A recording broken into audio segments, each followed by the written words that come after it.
Last year, Luna sold an amazing 93% more of its twin-axle Delta models than it did the year before. So in an effort to cash in on the passion for luxury vehicles, it's brought out this. It's the new Alaria TI. It costs an amazing £32,500. And what do you get for your money? Well, quite a bit actually. We've got this rather smart carbon fibre front end and LED lighting, but it's more than just a few stickers and glitter. There's also, underneath, an EMP hydraulic self-levelling system.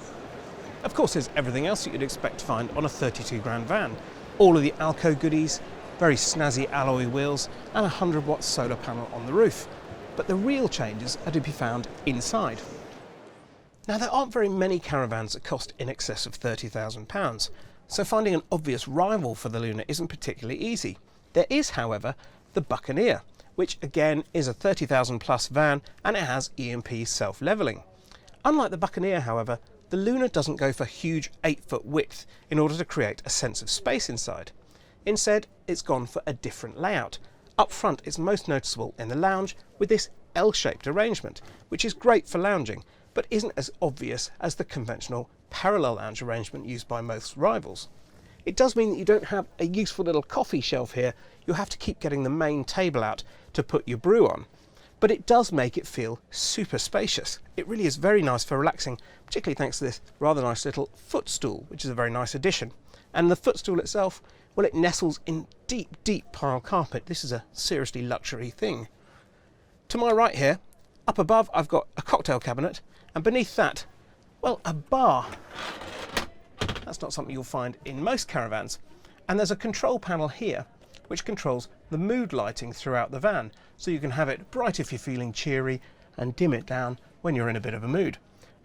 This side window beside me is great for enjoying a really good view when you're on a caravan site. And the great thing about this L-shaped sofa arrangement is that wherever you sit, you've got a perfect view of the standard flat screen telly, which is mounted above the sideboard opposite the kitchen. At night, this of course turns into a double bed, and if these cushions look like they won't be that comfortable because they're all a bit lumpy bumpy, well, it comes with a mattress topper as standard, just to even things out for your guests. The kitchen area is pretty much as you'd expect of a top spec caravan, but there are a few extra touches that you wouldn't find even in a Delta. Things such as a proper extractor fan for the cooker, great for getting rid of smells, and over on the sideboard beneath the telly, a pop-up PowerPoint tower. There's a huge fridge with a separate freezer compartment too, and that's part of the spec that's put in here for those people who are likely to use this van on a seasonal pitch.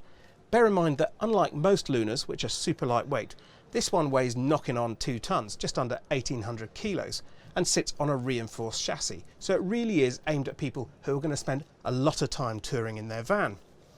And moving back here to the master bedroom, you can see one of the things that will really appeal to those people: a fixed transverse island bed. It's obviously the luxury layout that people really enjoy, and at the moment it's retracted, so I can get past it to go down to the washroom. But it pulls out at night to make just over 6-foot bed, and there's also a mattress extension taking it up to 6 feet 4. And in the corner here, there's a rather nice little dressing table area, and above it there's a TV point, so you won't even have to get out of bed to catch your favourite programme. And that just leaves us with the washroom. With both a roof light and a smoke window, the end washroom is nice and bright, but it's otherwise fairly conventional. The towel rail is a proper domestic affair, and the shower cubicle features a rather natty mosaic tile effect. It's just a shame that the loo doesn't have an integrated cistern like a Buccaneer.